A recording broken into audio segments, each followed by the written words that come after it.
Vós, criaturas do Senhor, oh, elevai a Deus louvor, oh, louvai-o, aleluia. Tu, sol dourado a refulgir, tu, lua em prata a reluzir, oh, louvai-o, aleluia, aleluia, aleluia.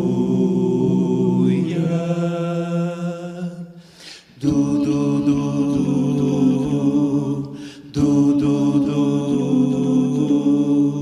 du, Terra e céu, a Deus louvar. Feito de amor e graças dá. Sim, louvai-o, aleluia. Flores, erguei-vos em canção ao grande Deus da criação. Oh, louvai-o, aleluia. Vós, homens sábios e de bem, dai ao Senhor louvor também. Oh, louvai-o, aleluia. Dai glória ao Filho, glória ao Pai, e ao Santo Espírito louvai. Oh, louvai, aleluia, aleluia, aleluia. Louvai-o, Criador.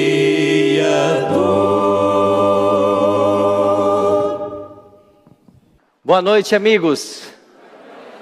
Boa noite a você que nos assiste também pela nossa TV Novo Tempo Portugal, você que nos assiste pelo nosso canal no YouTube, Igreja Adventista Central do Porto e também Novo Tempo Portugal. Seja bem-vindo a mais uma noite do nosso programa que fala a respeito dos eventos finais da história da humanidade. Que bom estarmos juntos mais uma vez aqui na igreja para abrirmos a palavra de Deus e aprendermos um pouquinho mais sobre as profecias da Bíblia e os últimos eventos da história humana.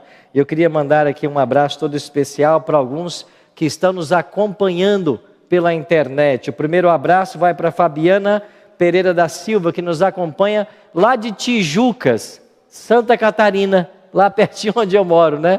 Um abraço carinhoso para você, Fabiana. Também está nos assistindo a Glória Amaral, lá do Canadá. Um abraço a todo mundo no Canadá que nos assiste. Também Daniela Souza Paulo, de Luxemburgo. Um abraço carinhoso para você. E tem alguém que talvez você conheça, que nos assiste lá de Sagunto, na Espanha. É o amigo Rui Bastos. Conhecem ele?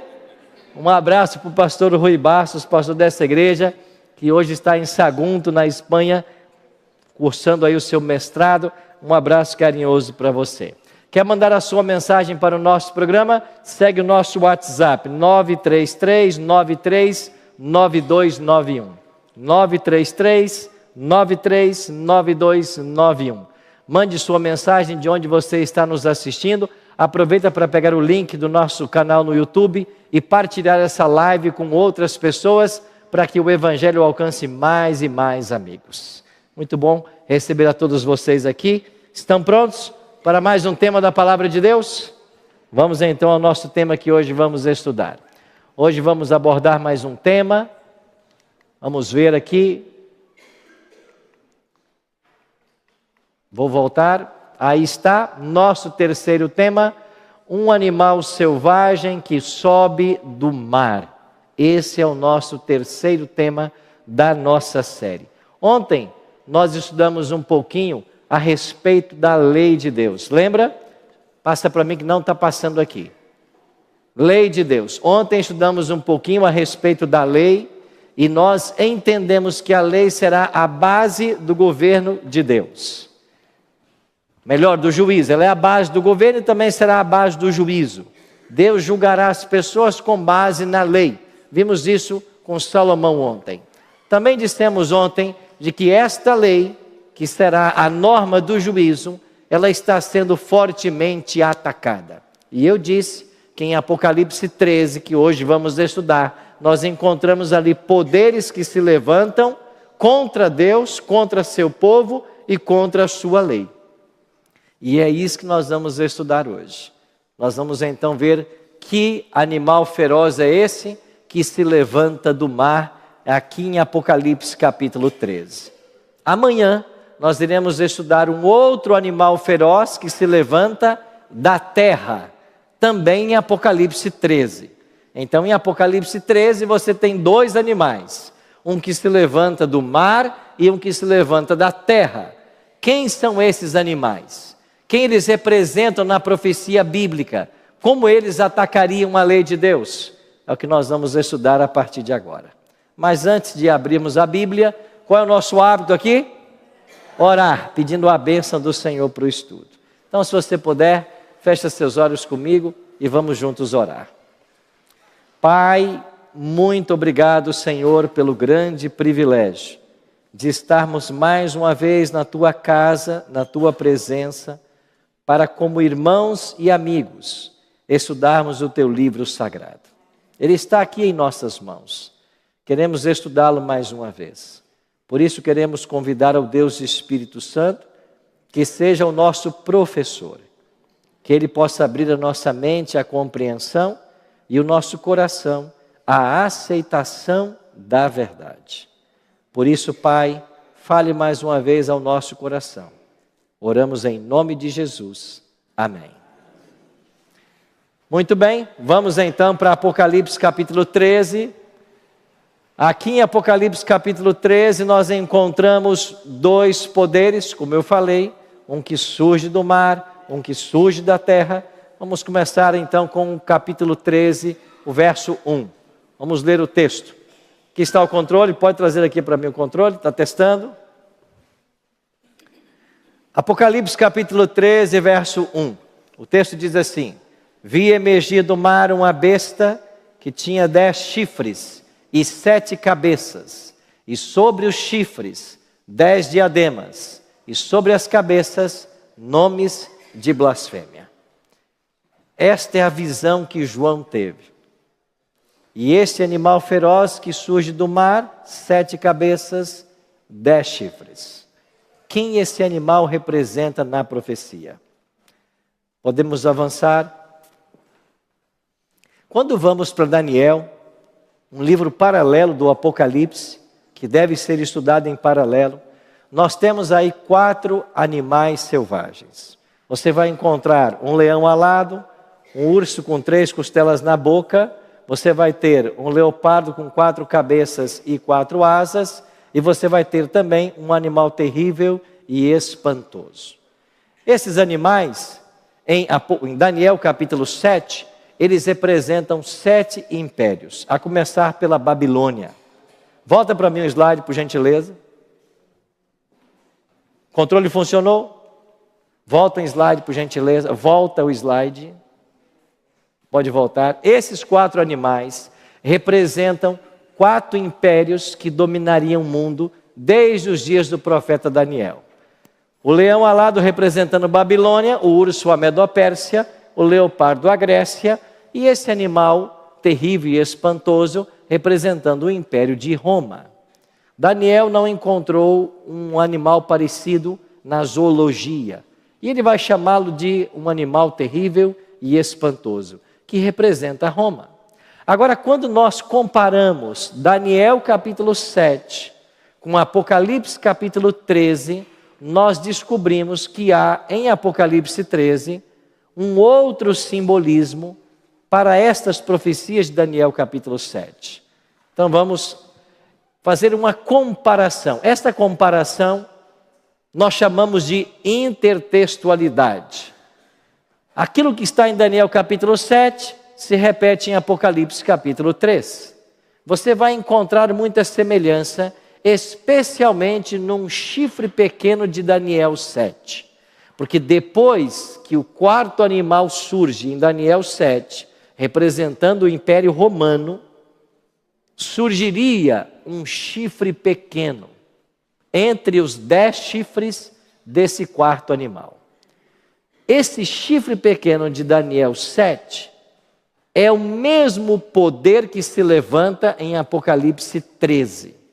E quando nós comparamos os dois capítulos, nós podemos chegar a essa conclusão.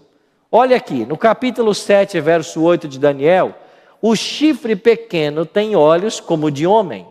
Já em Apocalipse 13, 18, você tem um número de homem. Em Daniel 7, você tem o chifre pequeno que possui uma boca, que falava insolências e blasfêmias. Em Apocalipse capítulo 13, verso 5, esse poder tem uma boca que profere blasfêmias.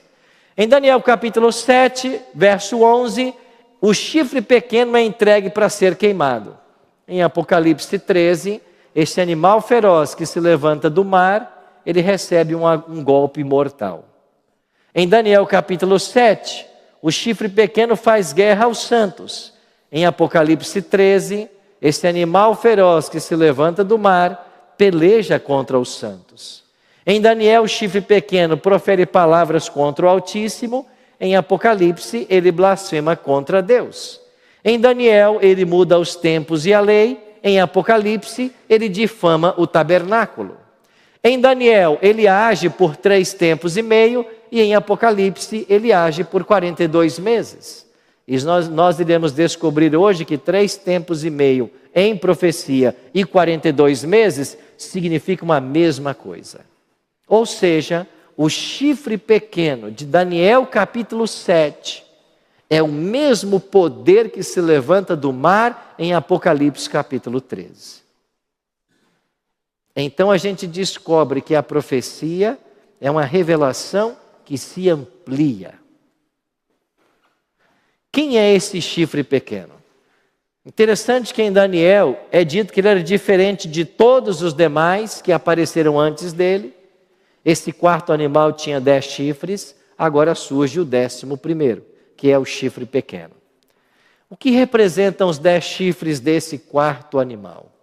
Representam as 10 tribos bárbaras que invadiram o Império Romano a partir do ano 352. Você vai se lembrar um pouco da história. Babilônia perdeu seu poder para a Medopérsia. Medopérsia perdeu o seu poder para a Grécia. A Grécia perde o seu poder para Roma. Mas para quem Roma perde o seu poder? Não existe um império que vença o Império Romano. O Império Romano foi minado em suas bases pelas tribos bárbaras que começaram a invadir o império. Quantas tribos eram? 10, como os 10 chifres do animal da profecia. E os historiadores apontam esses 10 chifres como sendo as 10 tribos. Os vândalos, álamos, suevos, visigodos, burgúndios, francos, lombardos, anglo-saxões, ostrogodos e érulos. Estas eram as tribos. Essas tribos teriam um papel profético na história. Inclusive, na região onde estamos do Porto, onde morava, que tribo dominava esta região?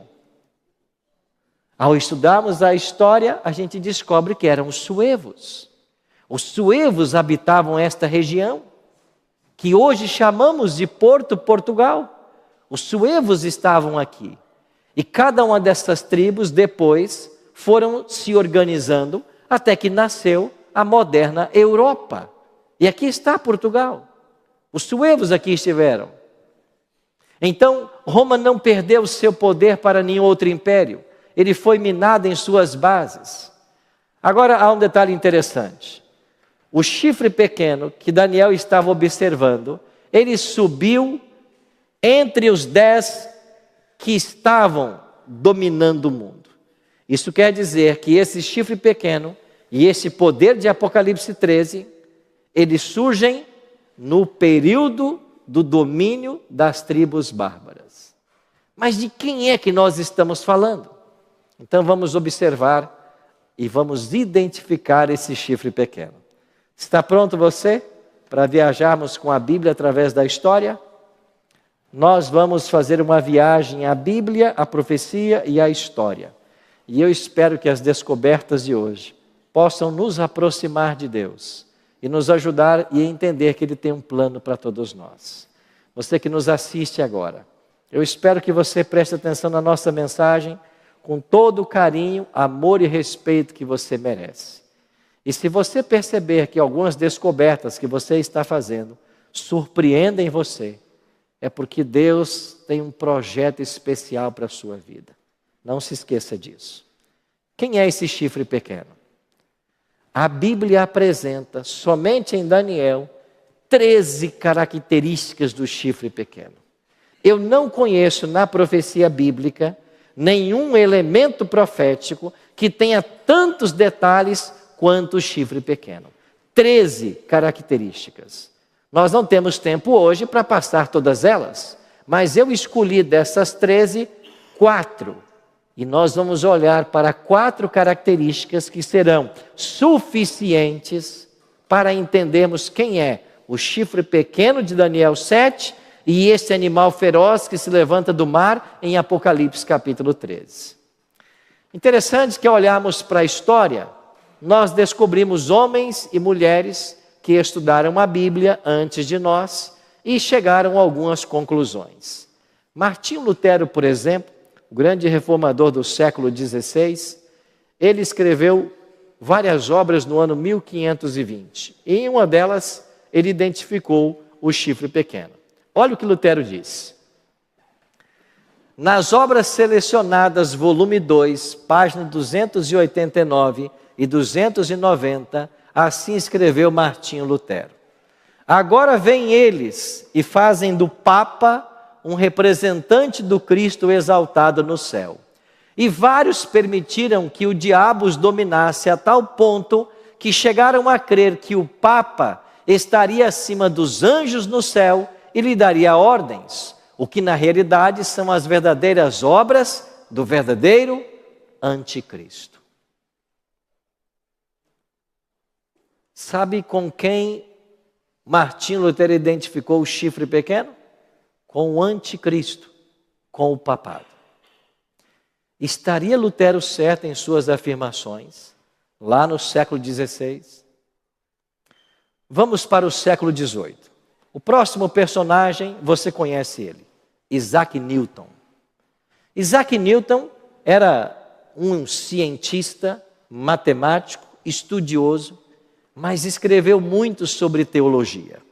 E no ano 1733 foi publicado póstumamente uma obra de Isaac Newton chamado Revelações sobre as profecias de Daniel e o Apocalipse de João. Eu tenho esta obra em minha biblioteca. Ela foi publicada póstumamente em 1733. E Isaac Newton, na sua obra, ele diz que o chifre pequeno de Daniel 7 e esse poder que se levanta em Apocalipse 13 é o bispo de Roma. Estaria certo Martinho Lutero? Estaria certo Isaac Newton em suas afirmações? E que fique bem claro que quando eles fizeram tais afirmações, não existia igreja adventista. Não havia um adventista sobre a terra. Então a interpretação que nós vamos propor a partir de agora não nasce com os adventistas. Nasce com estudiosos da Bíblia que vieram antes da igreja, que surgiu somente em 1844.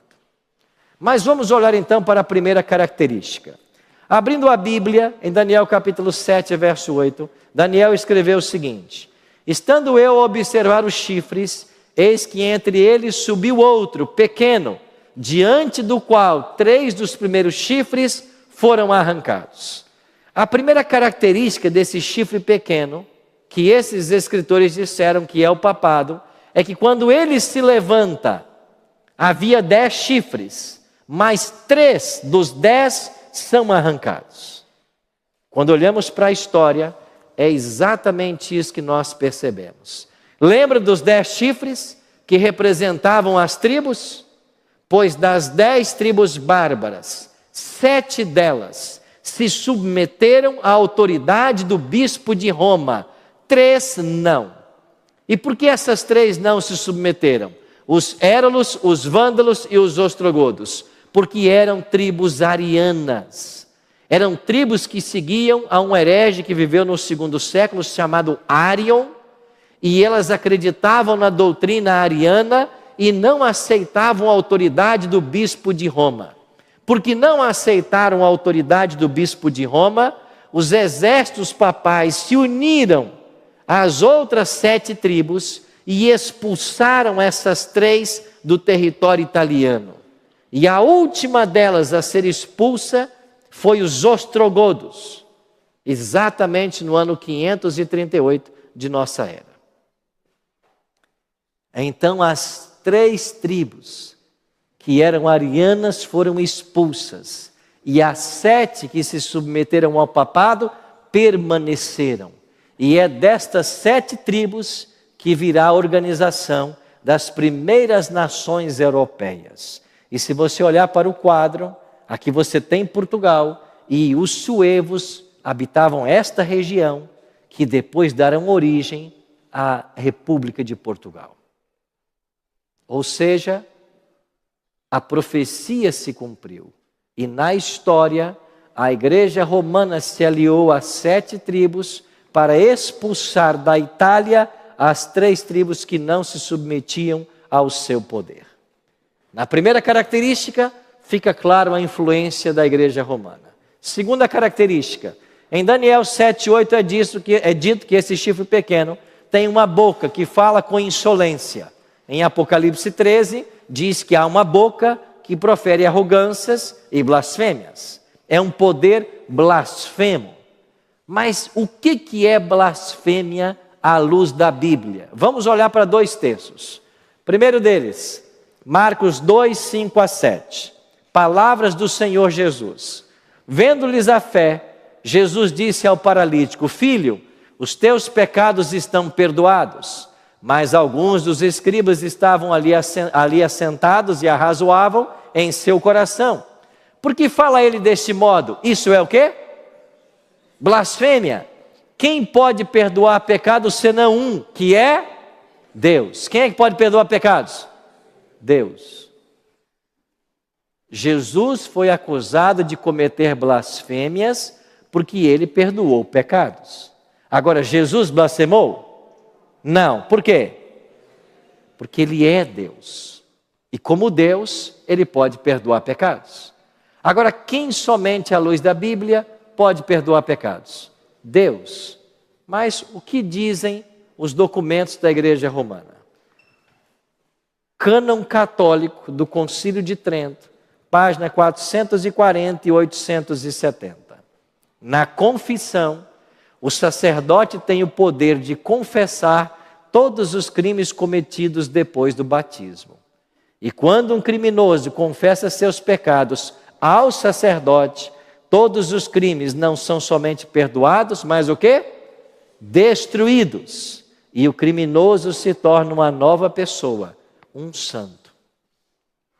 Então a ideia de que alguém pode dar o perdão para pecado a outrem, à luz da Bíblia, isto é blasfêmia.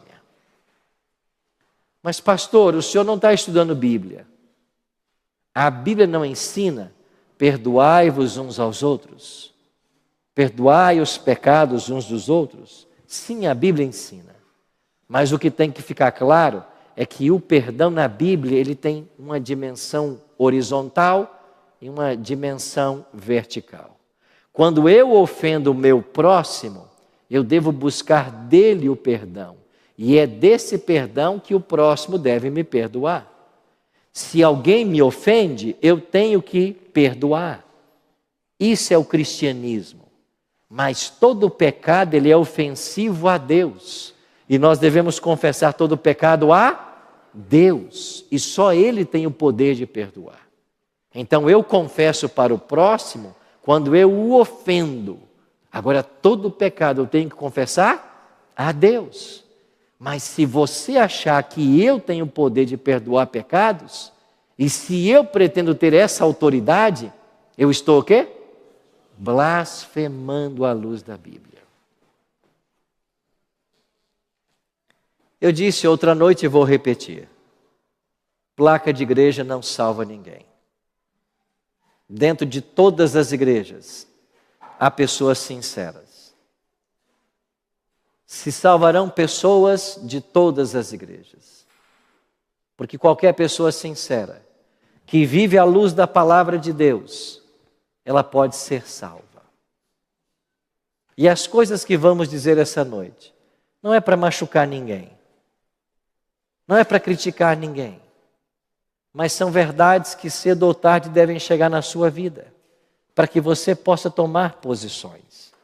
Porque se você não tem o conhecimento de toda a verdade, você não pode tomar uma decisão ao lado da verdade. Há alguns anos eu estava em Roma, na Basílica de São Pedro, lá no Vaticano. E enquanto visitava a Basílica, mais ou menos umas 4 horas da tarde, foi tocado um sino. Se abriram 8 consistórios, confessionários. Filas foram feitas para que as pessoas entrassem dentro de um confessionário e buscassem o perdão do sacerdote. Eu acredito na sinceridade dessas pessoas, que foram ensinadas dessa maneira. Mas não existe poder no sacerdote para perdoar o seu pecado. Quem perdoa o seu pecado é Cristo, somente Ele. Eu disse para vocês que no domingo nós fomos a Santiago de Compostela. E dentro da Basílica de Santiago, lá estão as placas indicando momento da confissão, momento de se confessar, os horários para que as pessoas entrem numa sala e confessem seus pecados. Nenhum homem tem poder de perdoar seu pecado. Só Cristo perdoa. Nós vimos ontem um texto de 1 João 2:1, onde João ensina: filhinhos meus, estas coisas vos escrevo para que não pequeis. Se todavia alguém pecar, nós temos o quê? Um advogado. Aonde? Junto ao Pai. Quem é Ele? Jesus Cristo, o justo. É Ele que perdoa o seu pecado. Você está entendendo? Nenhum ser humano pode perdoar o seu pecado. Mas quando a igreja romana cria a doutrina da confissão auricular, onde atribui ao sacerdote o poder de perdoar pecados, nisto ela blasfema. Você entende por que esses poderes proféticos são blasfemos? Porque eles blasfemam aí. Mas não é só aí. Vamos para um outro texto da Bíblia. Aí está o texto de 1 João 2,9 e também posso ler 1 Coríntios 2,5. Há um só mediador entre Deus e os homens. E quem é esse único mediador? Jesus Cristo. Só Ele é o mediador. Paulo ensina isso em 1 Timóteo 2,5. Próximo texto. O que mais é blasfêmia? João 10, 30 a 33. Eu e o Pai somos um. Quem disse isso? O próprio Jesus Cristo. Eu e o Pai somos um. Jesus continuou. Novamente pegaram os judeus em pedras para lhe atirar. Disse-lhe Jesus: tenho-vos mostrado muitas obras boas da parte do Pai. Por qual delas me apedrejais?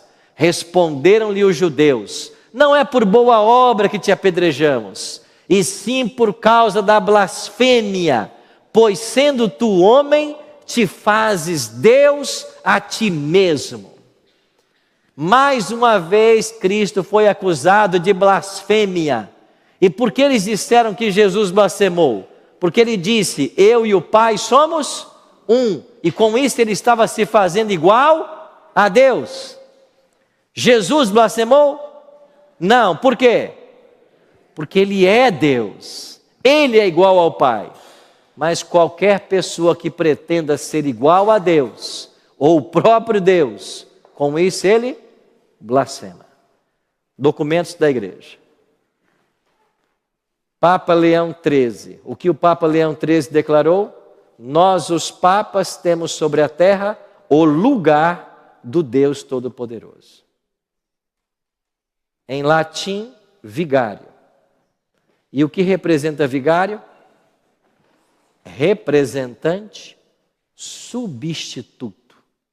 Isso é o vigário. Quer dizer então que o papado substitui a Deus? Isso é blasfêmia. Mais um documento. Dicionário Eclesiástico Católico de Lícius Ferrari, artigo Papa. Assim está escrito: o Papa é de tão grande dignidade e exaltado que ele é, não mero homem, mas como se fosse Deus e o quê? Substituto de Deus. O Papa é de tão grande autoridade e poder que ele pode modificar, explicar e interpretar as leis divinas. Modificar. O que quer que seja que Deus ou o Redentor faça, o vigário pode fazer, sem nada contrariar a fé. Isto é blasfêmia. Primeiro, querer ser igual a Deus. Depois, a faculdade de mudar a lei de Deus. Depois, fazer tudo o que Deus faz, sem com isso contrariar a fé. Isso é blasfêmia. É por isso que esse poder é um poder blasfemo. Terceira característica. Estamos analisando 4 características do chifre pequeno, do animal feroz que se levanta em Apocalipse 13, com uma pergunta. Lutero estava certo? Isaac Newton estava certo? De fato, esses poderes representam um papado? Terceira característica, Apocalipse 13, 5. Foi-lhe dada uma boca que proferia arrogâncias e blasfêmias e autoridade para agir, quanto tempo? 42 meses. Esse período de tempo profético na Bíblia aparece de 3 maneiras. Essa é a primeira maneira, 42 meses. Próximo texto. Daniel capítulo 7, 25 diz que esse chifre pequeno teria poder para agir contra os santos, e os santos lhes seriam entregues nas mãos por um tempo, 2 tempos e metade de um tempo. O que é um tempo na Bíblia? É um ano. Daniel 11, 13 diz, ao cabo de tempo, isto é, de anos, então tempo na Bíblia é igual a um ano. 3 tempos e meio, 3 anos e meio. E se cada ano tem 2 meses, 3 anos e meio, 42 meses. O mesmo período que nós acabamos de ler em Apocalipse. Então esse poder teria autoridade para agir 42 meses ou 3 tempos e meio. Mais um outro texto de Apocalipse. Apocalipse 12, verso 6. A mulher, porém, fugiu para o deserto. Mulher em profecia representa o quê? Igreja. A igreja fugiu para o deserto. E lá ela foi sustentada durante quanto tempo? 1260 dias. Pega agora 42 meses e multiplica por 30. 1260. Então, são 3 formas de falar de um mesmo período. 42 meses, 3 tempos e meio, 1260 dias. Cada dia em profecia equivale a um ano. Aprendemos isso aonde?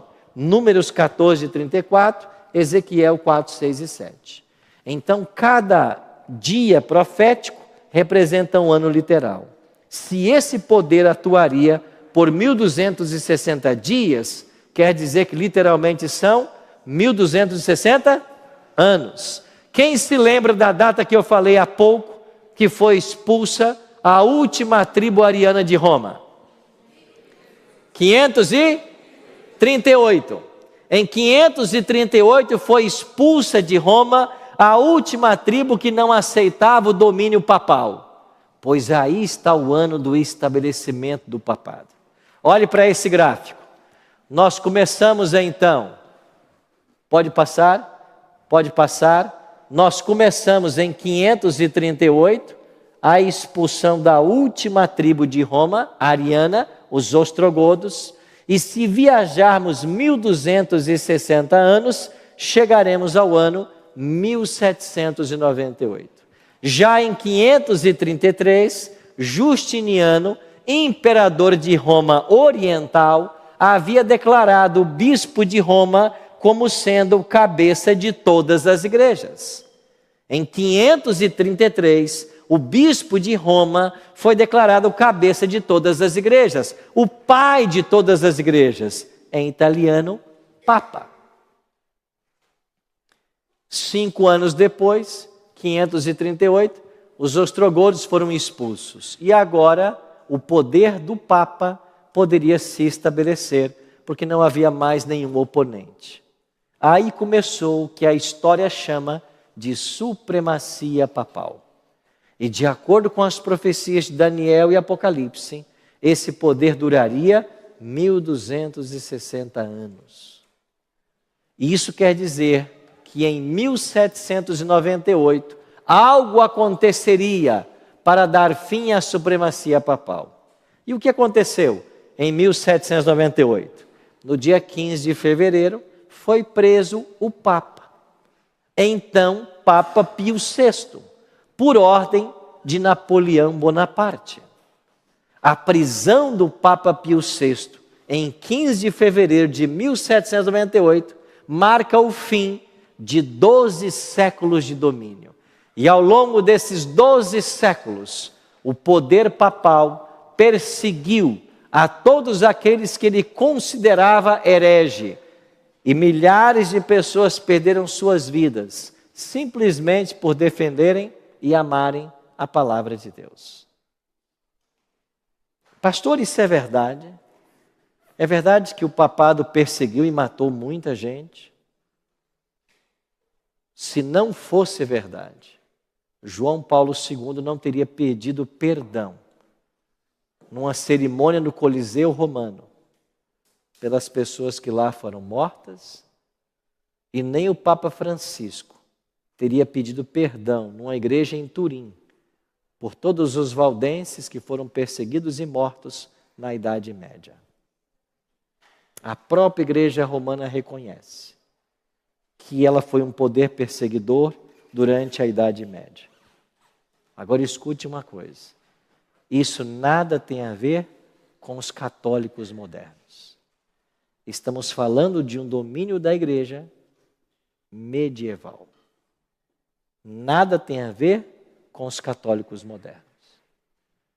Dentro da igreja católica hoje, está cheia de pessoas sinceras, temente a Deus, que estão buscando viver tudo o que eles conhecem da palavra. Eles querem a salvação, eles amam Jesus, mas eles estão vivendo a religião de acordo com aquilo que os líderes lhes ensinaram. E talvez algumas verdades da Bíblia devam ser descobertas para despertar você para alguns assuntos que antes você não conhecia. E é isso que aqui estamos fazendo. Nós queremos te ajudar, porque só quando você conhece toda a verdade é que você está pronto para tomar uma decisão de que lado você vai ficar.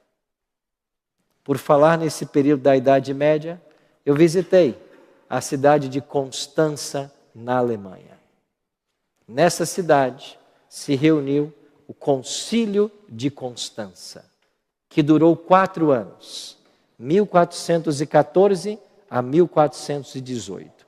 E por que a Igreja Romana fez um concílio em Constança? Foi a época do cisma papal. E essa expressão cisma papal é conhecido na história da Igreja Romana como a ocasião em que existiram 3 papas ao mesmo tempo.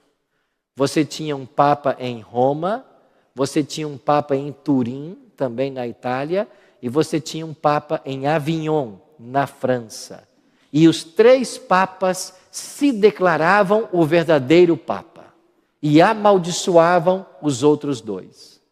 Então a Igreja Romana reuniu um sínodo, um concílio, em Constança, para ver quem de fato era o legítimo Papa. Então esse concílio em Constança ficou famoso, porque lá em Constança, pode voltar, lá em Constança, eles tiraram os 3 papas e nomearam um novo papa, que foi Martinho V, o papa nomeado em Constança.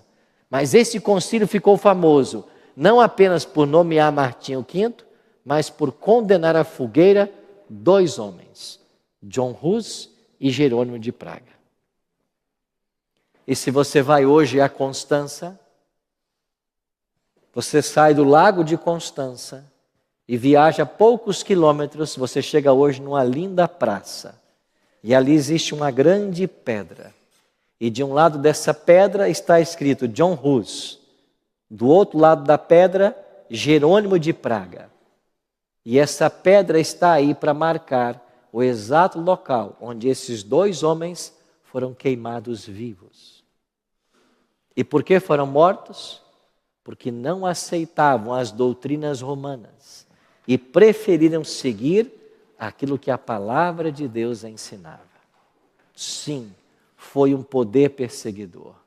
E milhares de pessoas perderam suas vidas por causa das inquisições papais, que tiveram seu ápice no 12º século, com a criação do Tribunal do Santo Ofício. E eu aprendi outro dia aqui, que esse tribunal e essas perseguições duraram por séculos. E aqui, bem pertinho de vocês, na Espanha, no ano de 1888, foi a última nação que teve uma inquisição, quando condenou ali um professor à fogueira. É a inquisição mais tardia que nós temos registrada na história, 1888. Última característica. A palavra de Deus diz em Daniel 7:25, de que esse poder, ele cuidaria em mudar os tempos e a lei. Como isso aconteceu? 3 foram as tentativas de mudança da lei operadas pela Igreja Romana. Primeiro, excluíram o 2º mandamento. Eu tenho em casa o catecismo. E quando você abre o catecismo, você descobre que o 2º mandamento, que proíbe adorar imagem de escultura, não mais existe no catecismo. A igreja o tirou. O 4º mandamento, que na Bíblia ensina que é o sábado, a igreja romana colocou em seu lugar guardar domingos e festas. E como tiraram o 2º mandamento, ficaram com 9. Para voltar a ter 10, pegaram o 10º mandamento e dividiram em 2. Então o 10º mandamento da lei de Deus é o 9º e o 10º no catecismo. Estas foram as tentativas de mudanças que o papado operou. Isso a igreja reconhece? Claramente. E uma prova disso está nessa tese doutoral. Eu tenho uma cópia original dessa tese em casa, na minha biblioteca. A tese se chama From Sabbath to Sunday, do sábado para o domingo. E o subtítulo da tese é uma investigação histórica do surgimento da observância do domingo no cristianismo primitivo. Dr. Samuel Bacchiocchi, que faleceu alguns anos atrás, defendeu esta tese na Pontifícia Universidade Gregoriana de Roma, no ano 1975. Ele defendeu esta tese, mostrando que esta mudança da guarda do sábado para o domingo foi operada pela Igreja Romana ao longo de séculos. Ou seja, os cristãos primitivos guardavam o sábado e o fizeram até 3º e 4º séculos da história. Mas em cada concílio da igreja, o sábado era sendo colocado de lado e o domingo sendo exaltado como o dia da ressurreição. Até que finalmente, no próprio catecismo, tira-se a expressão lembra-te do dia de sábado e se coloca guardar domingos e festas. E esta tese, defendida numa universidade em Roma, ela recebe o imprimato do Vaticano. Ela tem um imprimato do Vaticano. O que significa uma obra ter um imprimato do Vaticano? É o Vaticano dizendo, o que esse doutor está dizendo é verdade. Nós atestamos. E lá tem a data em que o vigário de Roma dá a sua aprovação. A igreja não se nega a isso. A igreja romana assume que fez essa mudança. O Papa João Paulo II publicou um documento, uma encíclica chamada Dies Domini. E nessa encíclica papal, ele diz claramente que nós mudamos o sábado para o domingo em homenagem à ressurreição de Cristo. E hoje, todas as igrejas protestantes, pentecostais, neopentecostais, que estão santificando também o domingo, elas não estão seguindo a Bíblia, elas estão seguindo as pegadas da igreja romana, que está tentando fazer essa mudança do sábado para o domingo. Jesus autorizou essa mudança? Jamais. Em Mateus 5, 17 e 18, Jesus disse: não penseis que vim revogar a lei ou os profetas. Eu não vim revogar, eu vim para cumprir. Porque em verdade vos digo que até que o céu e a terra passem, nenhum i ou tio jamais passará da lei, até que tudo se cumpra. Eu não mudei a lei, eu vim para cumpri-la. A lei de Deus não pode ser mudada. Mas Daniel 7:25, Daniel 8:12, havia profetizado que um poder apóstata tentaria mudar a lei. E hoje as multidões estão seguindo a guarda do domingo, sem ter um único verso da Bíblia para apoiar tal prática. Um verso não tem.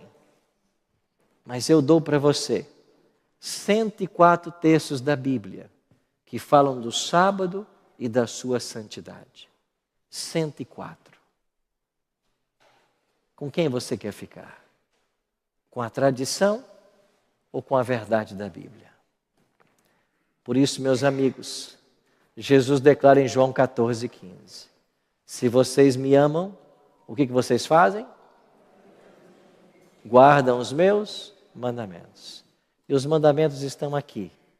Êxodo 20, Deuteronômio 5. São 10. E lá no quarto está: lembra-te do dia de sábado. Ontem eu deixei muito claro para você que a obediência à lei não salva ninguém. Mas nós somos salvos para obedecer. A lei não salva, mas todo salvo viverá em harmonia com a lei, porque ela será a norma do juízo.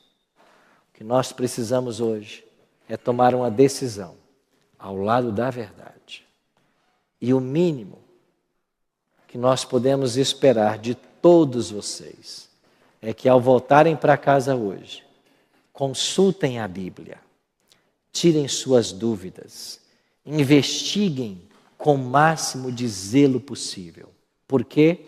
Porque isto é questão de salvação. Está em jogo a nossa salvação ou a nossa condenação. Mas sabe o que é maravilhoso em tudo isso? É que Deus olha para cada um de nós de forma especial. E Ele está interessado em cada um de vocês. Deus está acompanhando cada passo que você dá, cada progresso que você faz. Deus está acompanhando quando uma nova luz chega para você, como você reage a essa nova luz. Deus está olhando o seu coração para ver a disposição do seu espírito, porque Ele está buscando os seus filhos. É assim que Jesus ensinou lá para a mulher samaritana: mulher, vem a hora, e esta hora já chegou, em que os verdadeiros adoradores adorarão o Pai em espírito e em verdade. E para isso, você tem que conhecer a verdade. Alguns anos atrás, eu tinha classes doutorais numa instituição lá em São Paulo. E num domingo, eu teria que sair bem cedo de casa, tomar um ônibus, ir até a cidade de Campinas, em São Paulo, lá tomar um outro ônibus para a cidade de Engenheiro Coelho, aonde estava a instituição onde eu fazia as minhas matérias doutorais. Acordei bem cedo, ainda na madrugada. Tomei um Uber e fui para a rodoviária tomar um ônibus até a cidade de Campinas, em São Paulo. E quando eu cheguei no guichê, se diz guichê aqui em Portugal, onde vende a passagem?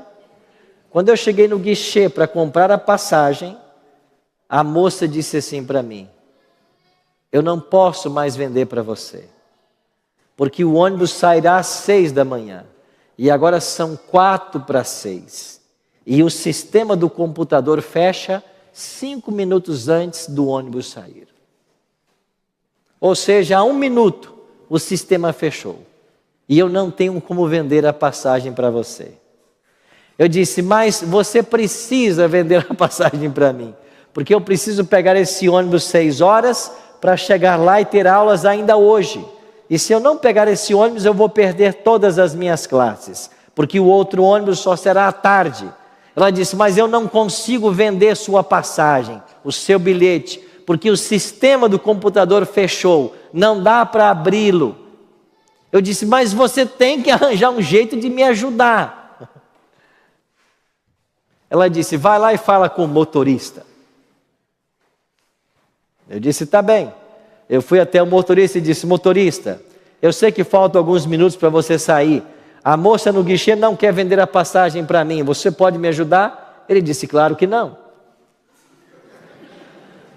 Eu não posso colocar você no ônibus, porque quando esse ônibus sair da rodoviária e passar lá no portão, haverá um fiscal. Ele vai entrar e vai contar os passageiros. E se ele contar e venderam 10 passagens e tem 11 passageiros, eu posso ser mandado embora, porque ninguém pode viajar sem passagem. Eu disse: mas o senhor tem que me ajudar, porque eu não posso perder o seu ônibus. E depois de tanto insistir, o motorista disse assim: então faça o seguinte, saia da rodoviária, vá lá para aquela esquina, porque eu vou sair daqui, eu vou rodar o quarteirão e eu vou passar lá naquela esquina. E aí quando eu sair da rodoviária, eu fora posso vender uma passagem para você, em trânsito. Aí eu posso vender. Eu disse: tá bem. Ele saiu por um lado, eu saio correndo pelo outro, com a minha mala. E eu saí com a minha mala correndo, e fui até lá, o local onde ele havia marcado. E quando eu cheguei, ele chegou junto com o ônibus, ele estacionou, ele abriu a porta. E assim que ele abriu a porta, eu me lembrei de um detalhe, e perguntei assim: você vende a passagem no cartão?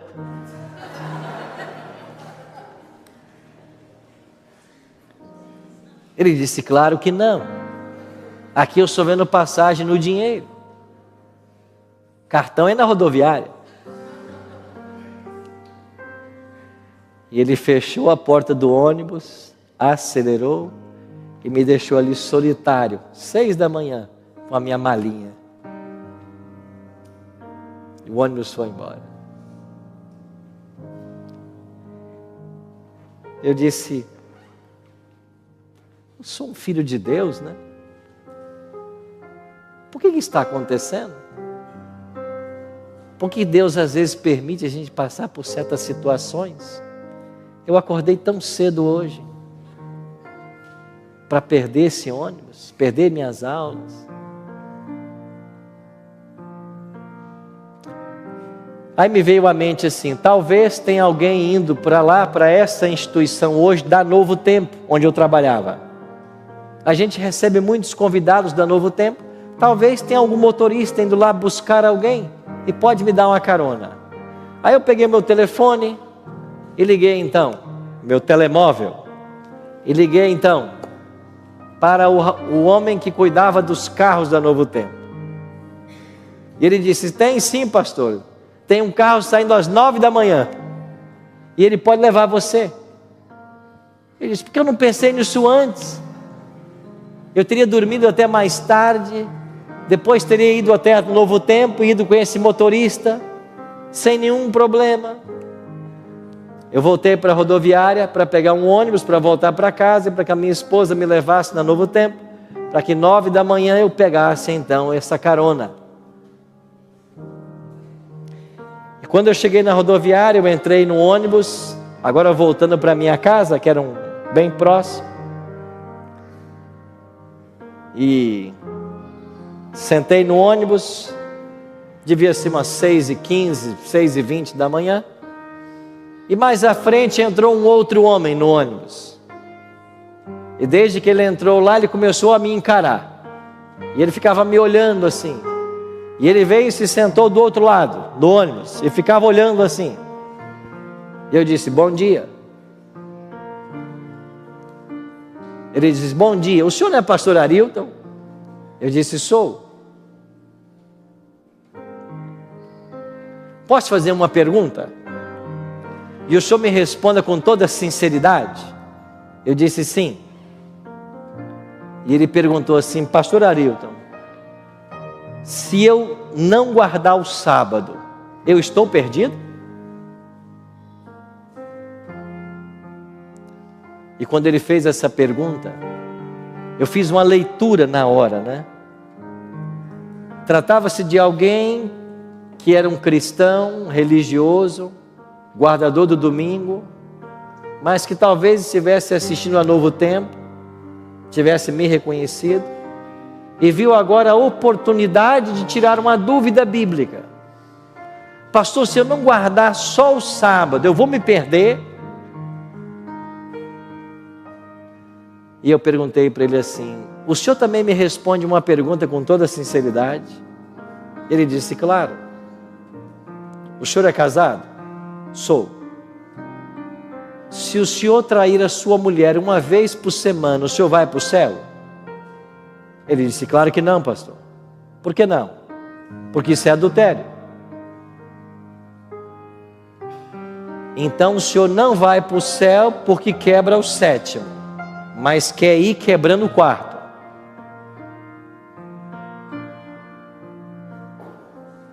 Ele disse, pastor, eu nunca pensei nisso.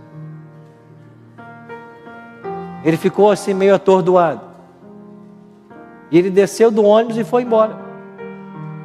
No próxima parada.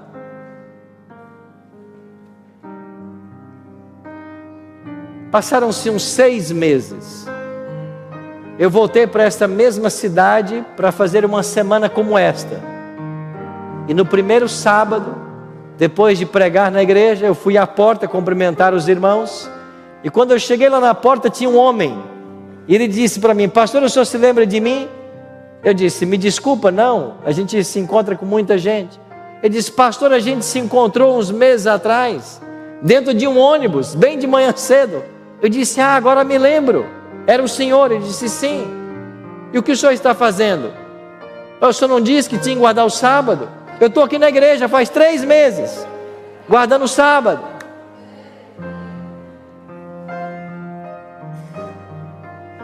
Foi aí que eu entendi o porquê de Deus me colocar naquele ônibus, naquela hora. Porque alguém precisava de uma resposta. Talvez você está assistindo esse vídeo agora porque você precisa de uma resposta. Talvez você está aqui na igreja hoje porque você precisa de uma resposta.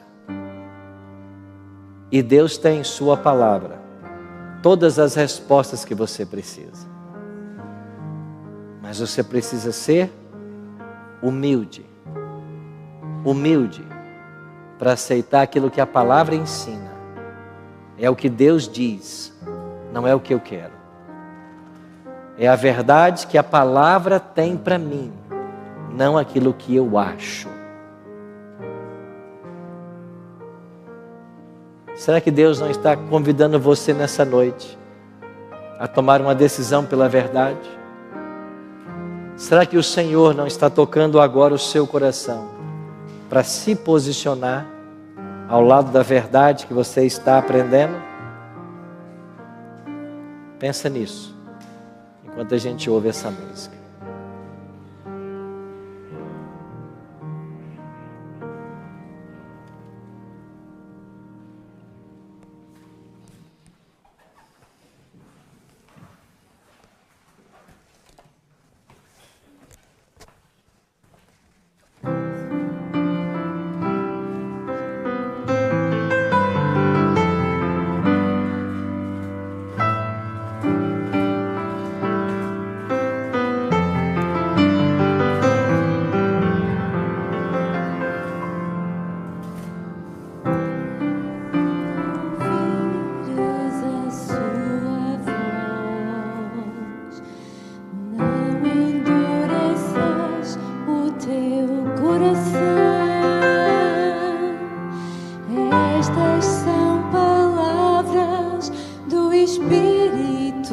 de Deus que outra vez ouviste aqui.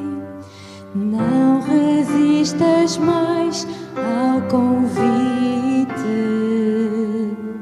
Nos braços de Jesus cabemos todos nós. Ele nos restaura com o toque de sua mão. Qual será tua decisão? Para toda a culpa e dor, Jesus tem a cura. Para quem quer viver, Ele é o pão.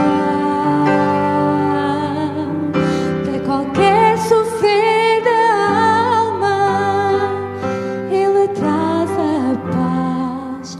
Para quem nada tem, Ele tudo é.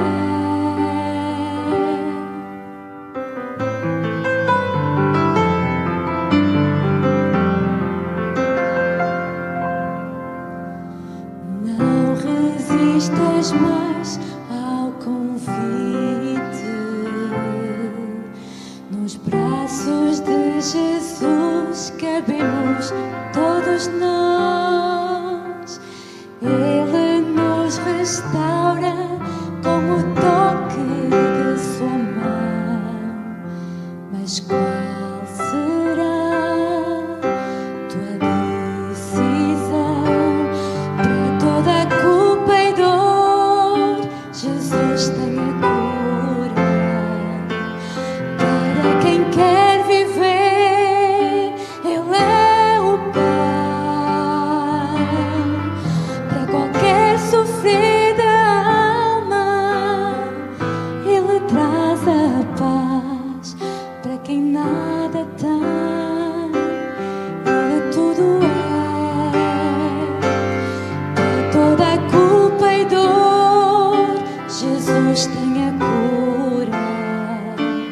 Para quem quer viver, Ele é o pão. Para qualquer sofrer da alma, Ele traz a paz.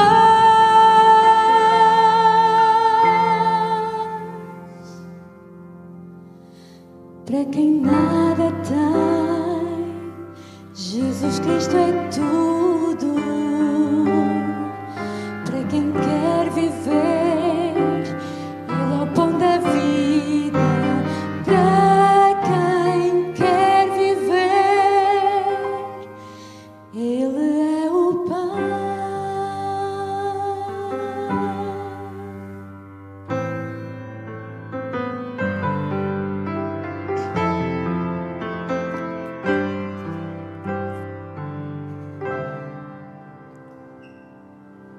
Amém.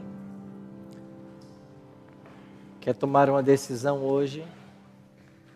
Existem amigos que estão com esse cartão aí, a nossa equipe de apoio. Levante sua mão, pegue um desses cartões, coloque seu nome aqui. O que você precisa? Que nós oremos por você? Você quer estudar mais a Bíblia? Levante sua mão e pega o cartão e preencha. Você gostaria de receber uma visita? Quer tomar uma decisão por Cristo e pelo batismo? Anota aqui, pega o cartão ali. Levante sua mão, receba o cartão, escreva seu nome. Nós queremos ajudar você. Você que está nos assistindo agora em casa. Quer tomar sua decisão também? Vamos colocar aqui no link dos comentários do YouTube, no nosso chat. Vamos colocar para você aqui o link, para você também ter a oportunidade de tomar essas mesmas decisões. O Espírito Santo está chamando você a não resistir ao chamado dele e a tomar uma decisão. Nós queremos ajudar você em sua caminhada.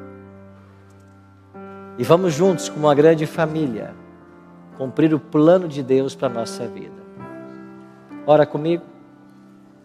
Pai, muito obrigado, Senhor, porque a Tua palavra nos adverte hoje de acontecimentos que teriam lugar na história e para os quais precisamos nos preparar.